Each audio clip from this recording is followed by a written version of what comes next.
Welcome to the DUBS by the Bay podcast. I'm here with my boy Tyler Smeety Cup and Hazen Heskets. A little bit of a throwback song there. Gentlemen, pleasure to be with you this evening. Yeah, pleasure to be with you guys. Week 5. Awesome. High school football. What we got going on today? Obviously, high school football as always. There's not really a whole ton to talk about. The Lions probably gonna lose to the Jags. I don't know. The Jags Wouldn't be surprised, yeah.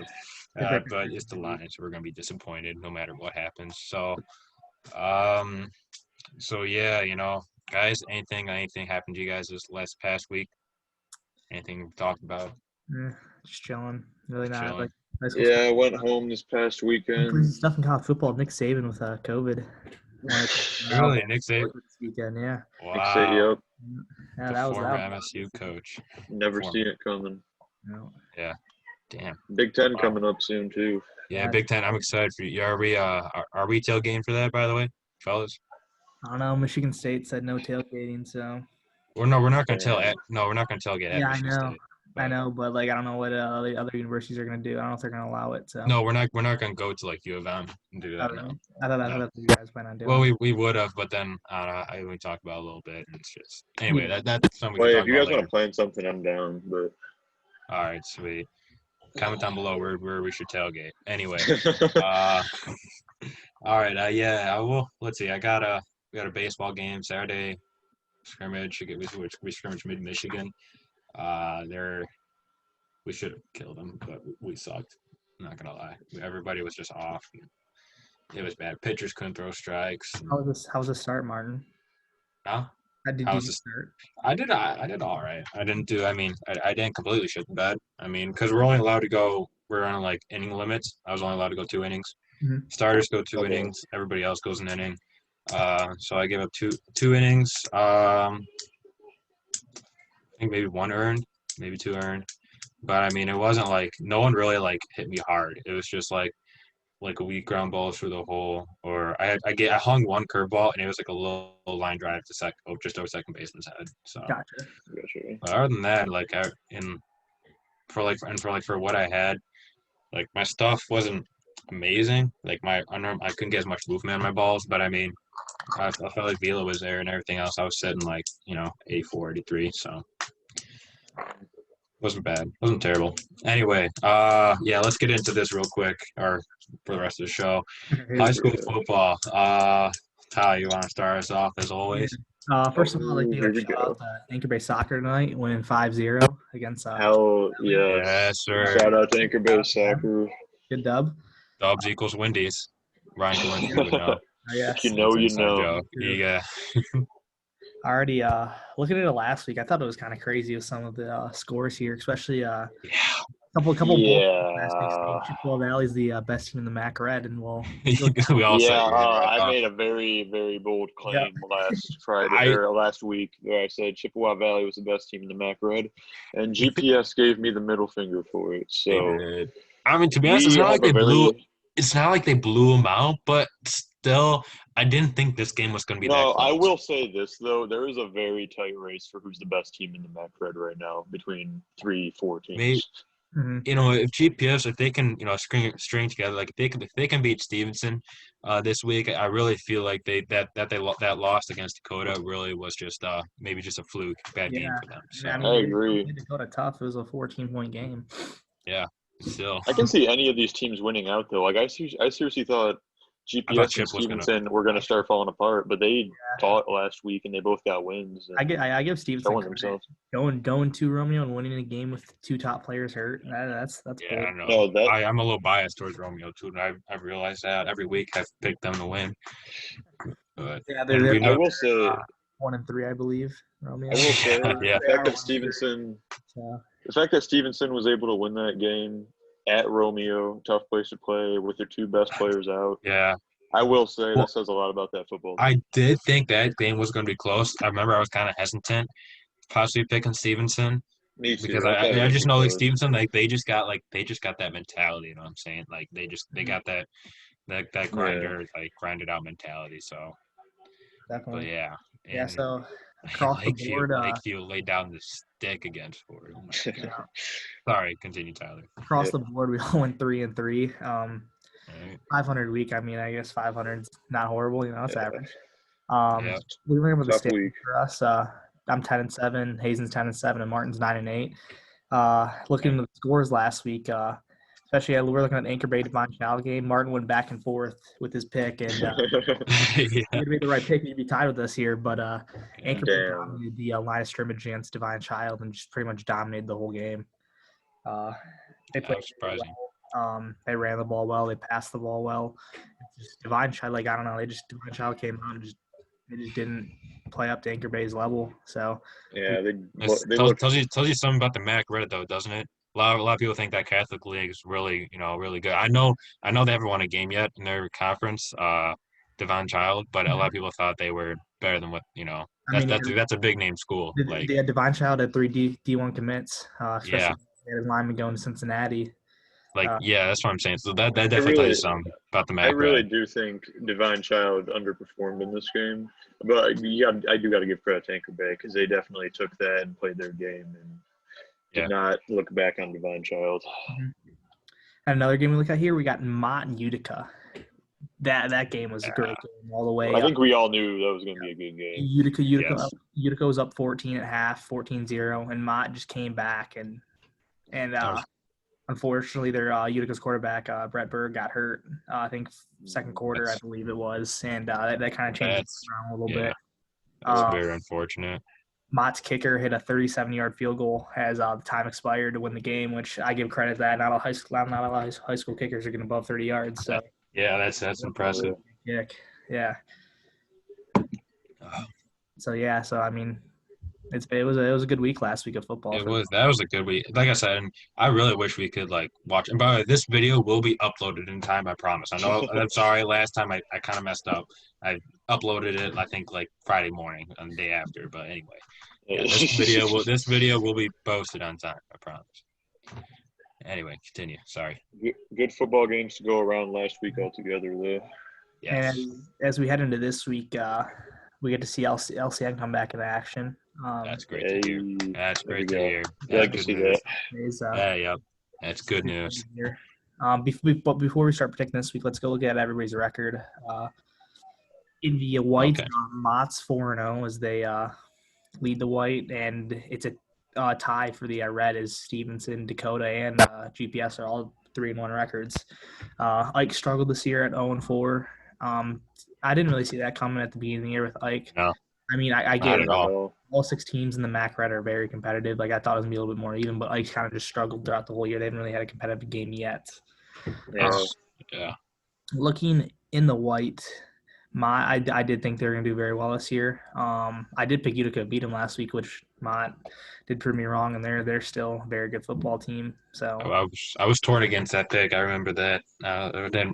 But I think I picked the right school. Yeah. I remember I was going back and forth. I did not know who was going to win that game. Yeah. Lakeview had a nice bounce back against Ford, winning by 14. That's definitely a standout win, in my opinion. Winning 19 by that much is good news. Got to feel for Ford, though, struggling to get the win again, but they're fighting every game still. Yeah. And the Anchor Bay game, they fought every game.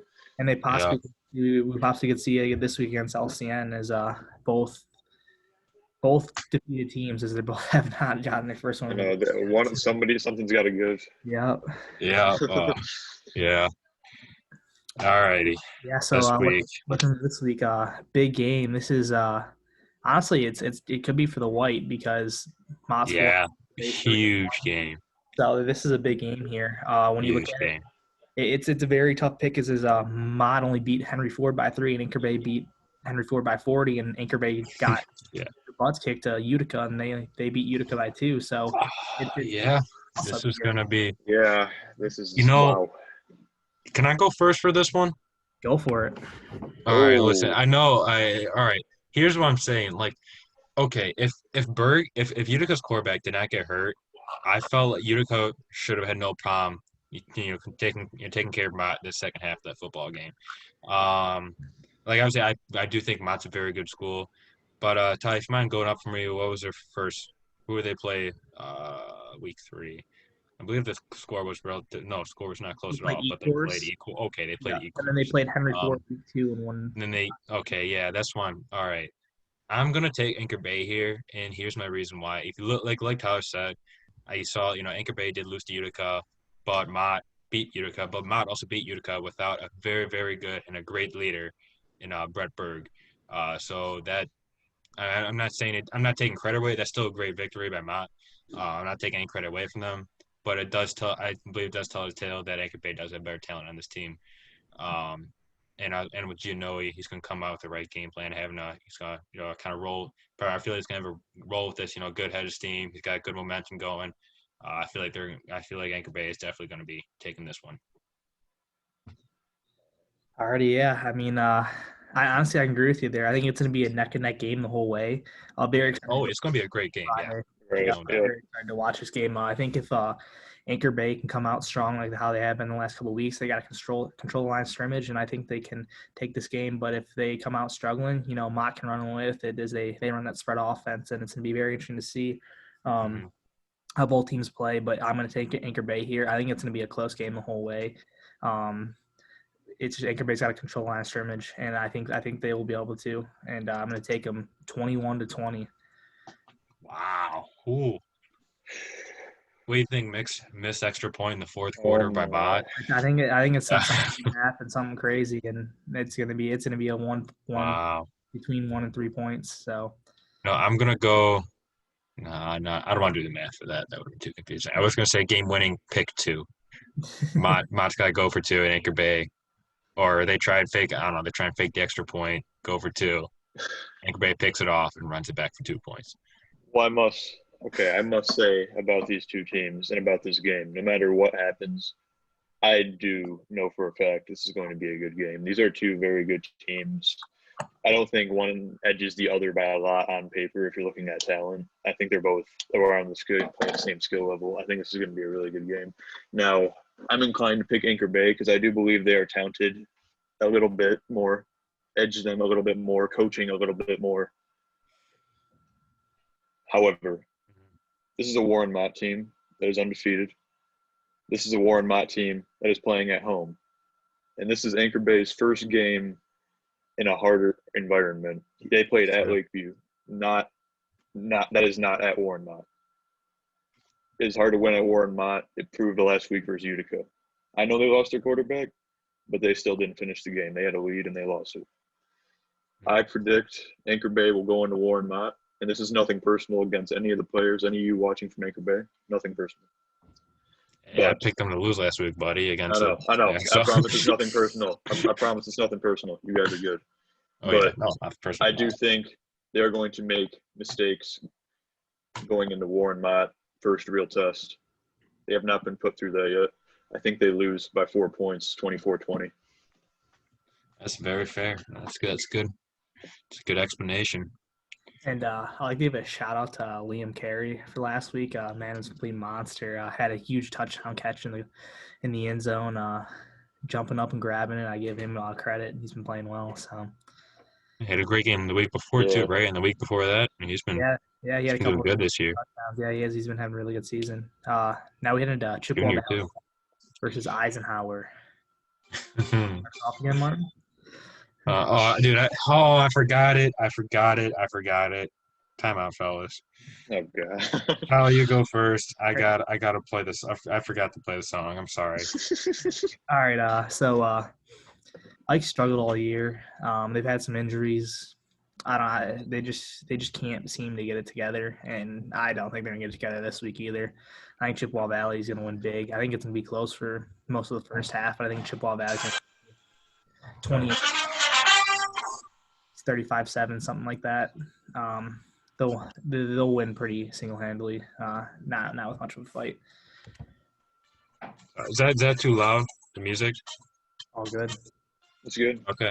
All right, good. I know what we said last week. I know that was very, very surprising they lost GPS, but it's not like they got blown out by GPS. I still think Chippewa Valley is a very, very good school. As far as they're great in all sports, but their football team is very, very talented. What I meant to say. They got the right pieces. I feel like they got a lot of depth. They got a lot. They got a lot of players. Obviously, Ike does too, but Ike they've been struggling, and I mean, I've seen obviously no offense to the past Anchor Bay team, but I see them struggle. Even if have had that positive mindset, it's just so hard to get off that losing streak. So I definitely feel like Chippewa's going to come in and take advantage of an Ike team that's been struggling.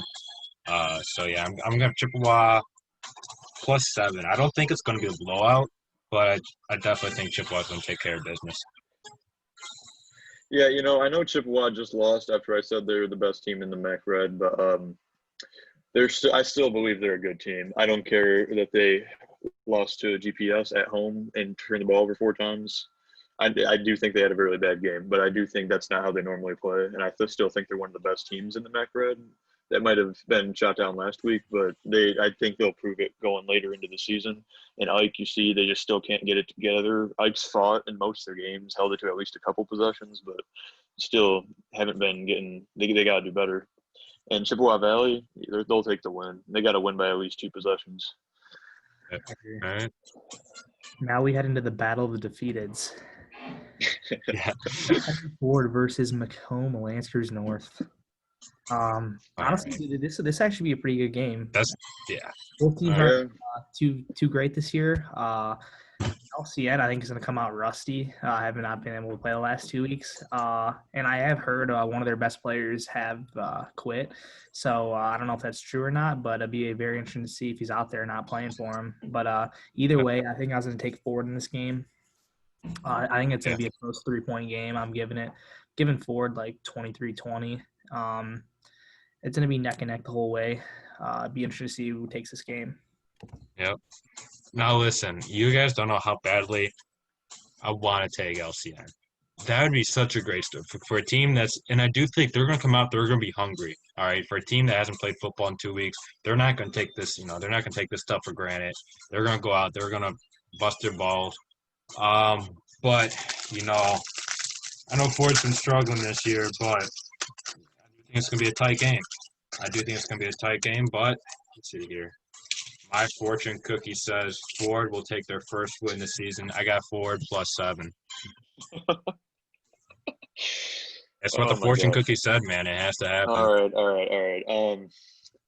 Look, you got 2 teams trying to get their first win on the board this season, and normally in these circumstances, I would take LCN because they're the more rested team. They're the hungrier team, and they would just normally be like the team with all the advantages. But they got a lot of distractions right now. Their best player, Rumor, quit.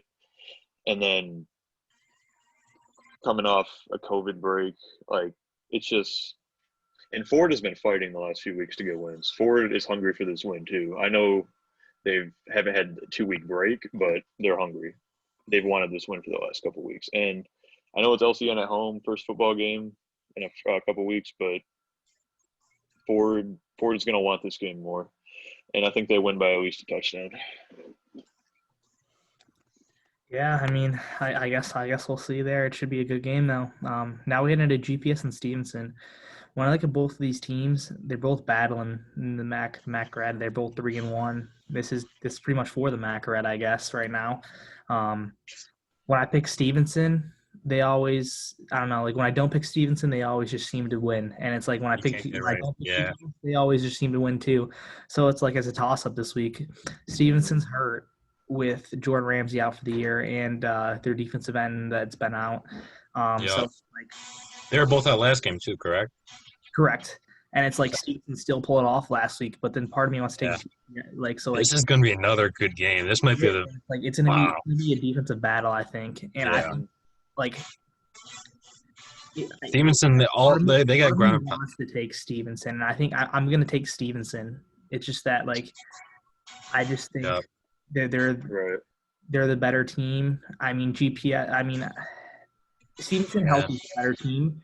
But I think Stevenson's going to want this more than GPS will, and I think they're going to take the win at home. All right. Respect. Now, our fans – now, I know every school is different. Is Stevenson allowing fans at their games? I'm not sure how many schools are doing it. I know Anchor Bay is a little different. Every school's a lot of 1,000 fans. The way Anchor Bay is doing it is that they're not allowing students in, but they're allowing like 4 tickets per player.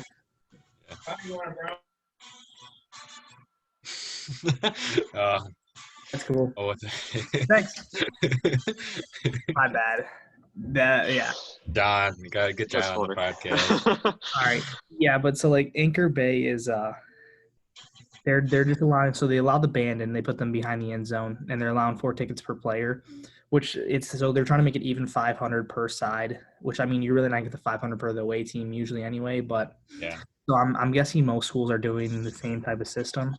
I heard there's like I heard Lance Crews normal, like not LCN, just Lance Crews are allowing students. So I'm not sure if students are doing that or not, but I'm sure they have the band and stuff like that. So yeah.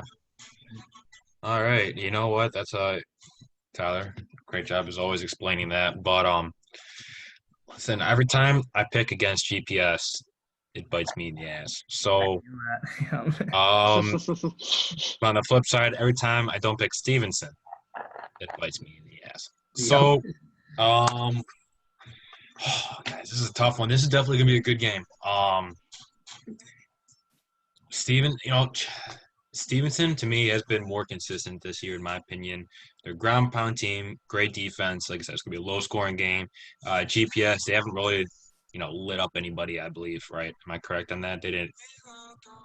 Yeah, I mean they've been all just winning some close games. They've been battling. Yeah, like they have. I know they had a couple surprising wins. Mm-hmm. I feel like GPS is going to battle. They're going to fight, but in the end here, I'm going to take Stevenson.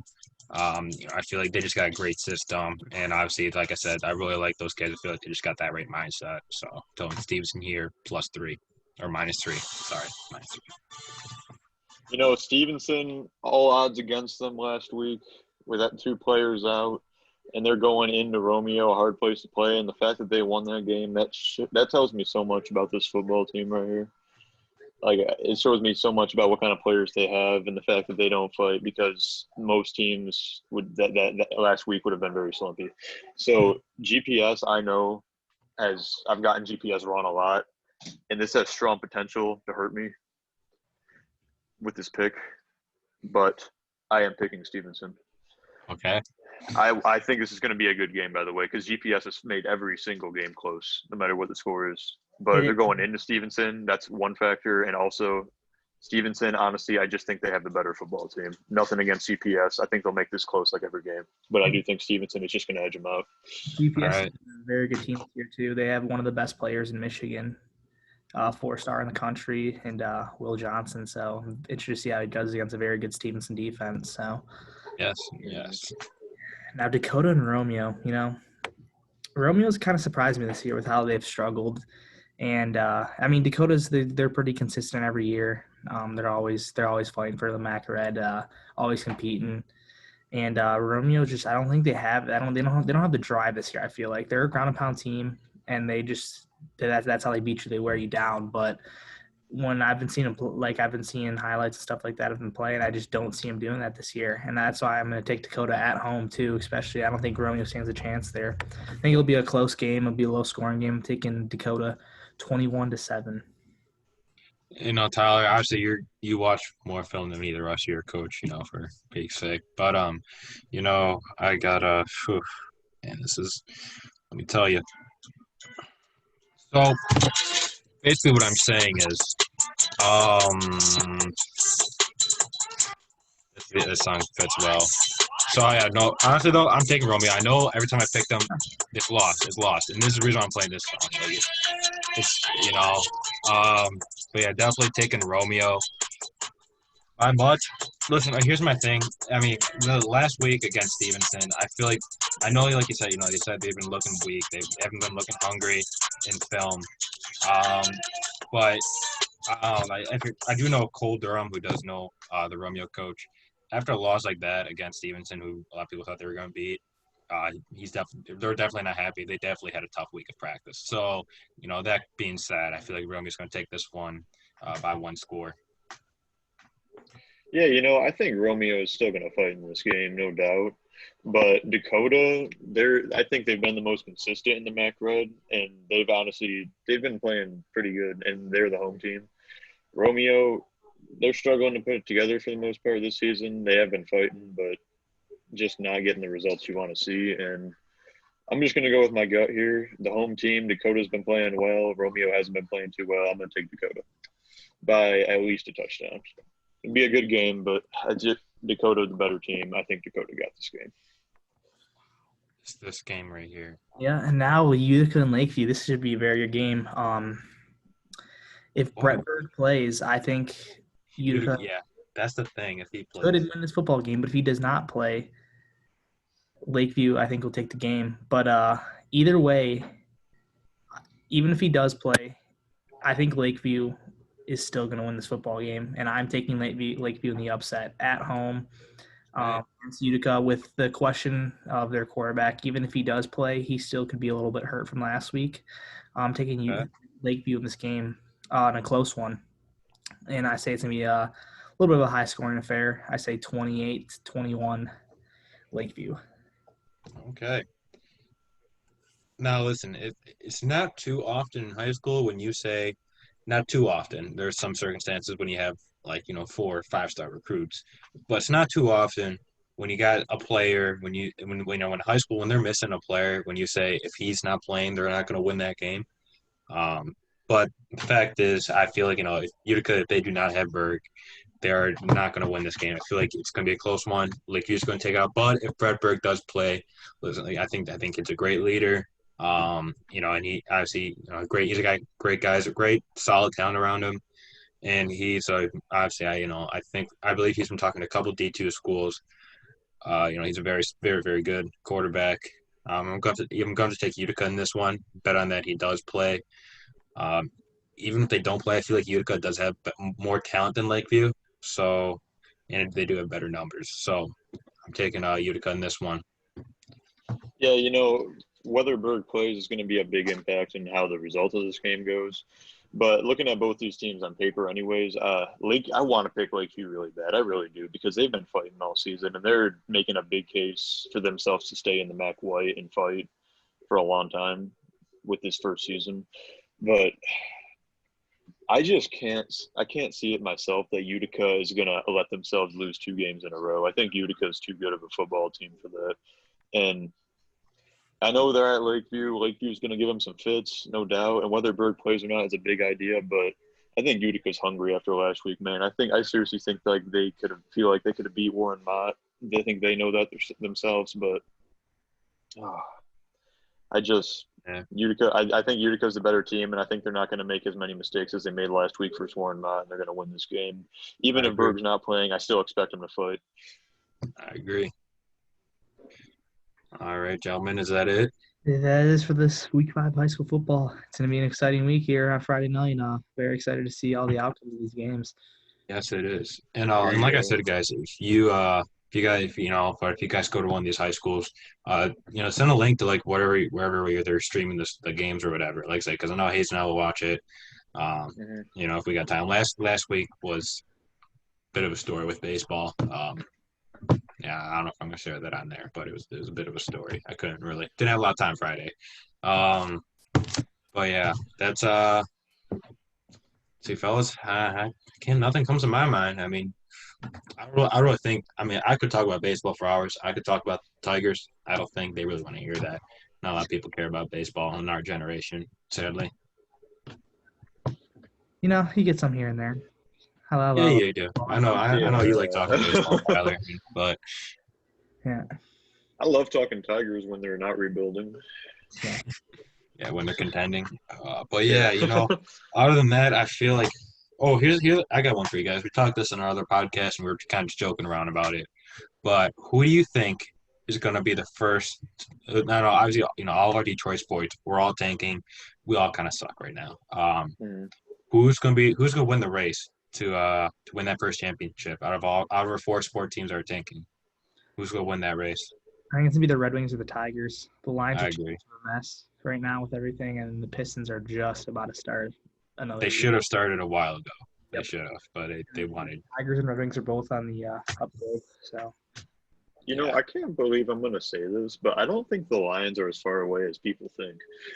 Look, You have Matthew Stafford, who I think can win a Super Bowl if given the right coaching and right team. And then I do think that this team is just a coaching switch away from being a playoff contending team. Like, I really do. So if you get that and you get a couple more stars, because you have Okuda, you have some young stars you can still develop. Especially if you can get solid draft. Especially on – yeah, exactly. Draft some players that are going to help you. I guess maybe a free agent. I seriously think you're not too far away from a title contending team if you do things right in the next couple of years. And the other few teams, they're all rebuilding, but we don't know how long it's going to take. That could be 2, 4, 6 years before they're title contending again. And and to add that, Hazen, first off, let me just get out of the way. I think the Tigers are going to be the first, and I'll explain why in a minute. But Hazen, going to what you're saying, I think we made fun of Chris for saying that. I think he said the Lions. We all kind of teased and made fun of him. But the fact is, like, football is one of those sports where, like, it's probably the quickest to rebuild. I mean, you look at a team like the Browns. Was it 2 years ago? 2 or 3 years ago, weren't they 0-16? 3 years ago. Yeah, but I mean, they've been crappy for the last 15 years. They have been. But if you look at that team on paper, or no, let me take the Arizona Cardinals, for example. Take a look at teams like the Cardinals. Like 2 years ago, they had the number one pick. No one thought that'd be 3-4 years out till they were contending again. All of a sudden, you draft a superstar quarterback like Kyle Murray, and just surround him with guys like DeAndre Hopkins. You got you always had a guy like Larry Fitzgerald. And put a decent defense. Sign a guy like Terrell Suggs. Is Suggs still playing, right? Yeah, and I mean, they got Isaiah Simmons. And they drafting Isaiah Simmons. Like, that's all it takes. I mean, a couple of really good trades, a couple of really good. And next thing you know, I mean, I don't think they're there yet, but they're definitely pretty close. A lot closer than they're doing this a lot faster than what a lot of people thought.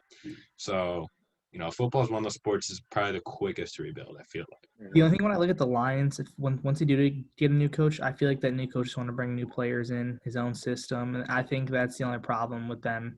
Eric Bellamy, baby. Yeah.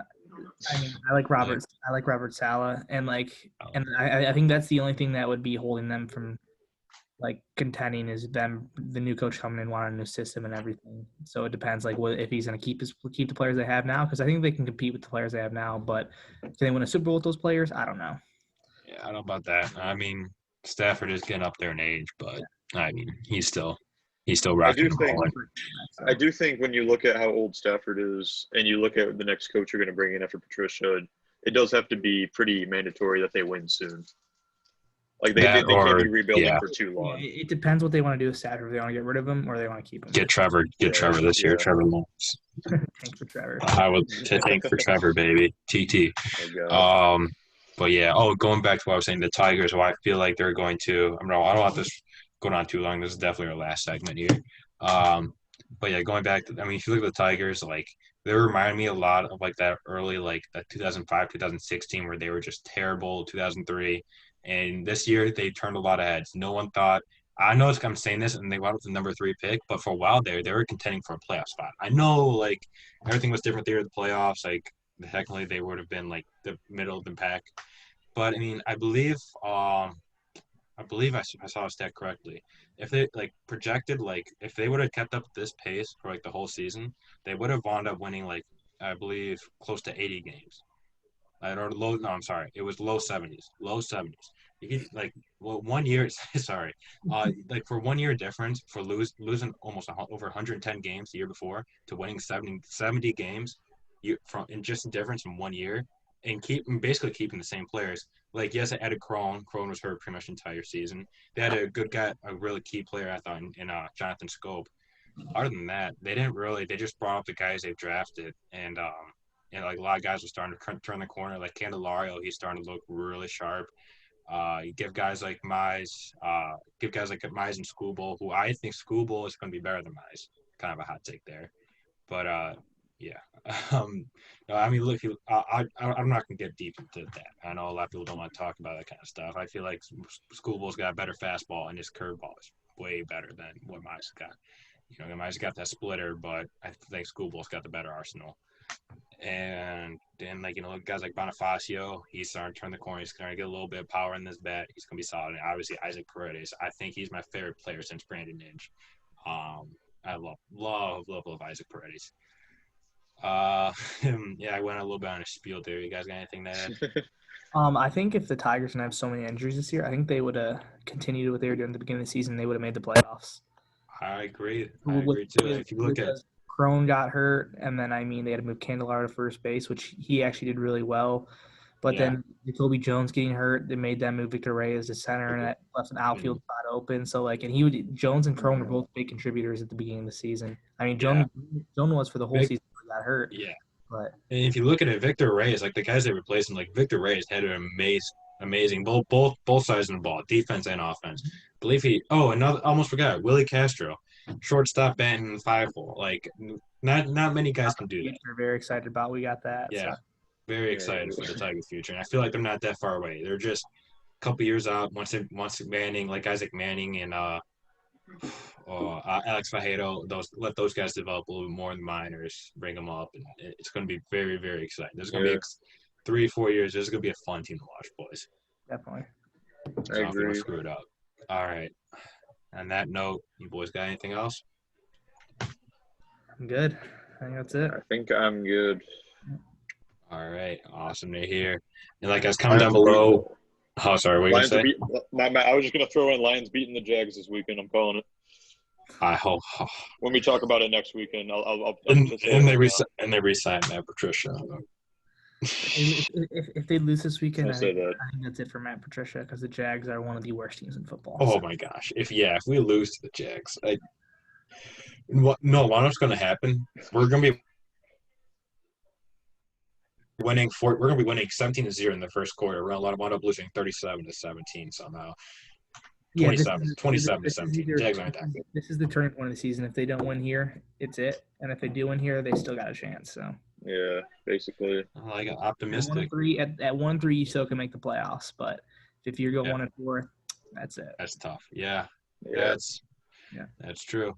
That's true. I mean, they still got possibility. I mean, if this was not the Lions, they would have won this game. I would say they have a chance. But I mean, it's the Lions. Even if they do win this game, I do not see it happening. Dan Quinn fired, which is yet another coach fired before Patricia. Also, I think the biggest surprise is why the hell is Adam Gase still the head coach? That's another one. I know, dude. That's so bad. He's got to wild over there, guys. They're crazy. The fact that he wasn't out last year is crazy to me. Yeah. The fact that they kept him for. Does anyone know why they released? I have no idea. It's the Jets. I was about to say, why they released Bell? Like, I get it. Like, he might not be a superstar player he once was, but I mean, what was the point of that? There might have been an off-field issue because honestly, I have no idea why. That's like the one thing I can think running back in their whole locker room. And it's the biggest cap penalty in the NFL. So, I don't get it. I hate the Jets. At least we're not the Jets, so we can say that. Yeah, true. Anyway, boys, I think this is gonna. All right, boys, it's gonna end it here. Now, guys, hope you all have a blessed day. Hope you guys enjoy watching some high school football games if you guys are going to watch them. And like I said, comment down below. What do you want us to talk about? Want us to add anything? Do you want a certain song? Because I was kind of flipping through songs earlier today. I didn't really know which one to stick with. And comment down below. What your guys' high school, the link to your guys' games that we can all watch. Other than that, everyone take care, and it's always a great day to be a Tar.